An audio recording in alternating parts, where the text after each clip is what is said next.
ఆలయం చుట్టుపక్కల మొత్తం ఇట్లుంది. ఇక్కడ పులిహోర పెడుతున్నారు. Let's taste how it is.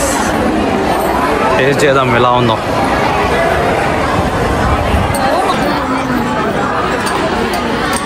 ప్రసాదానికి లైన్ గైస్.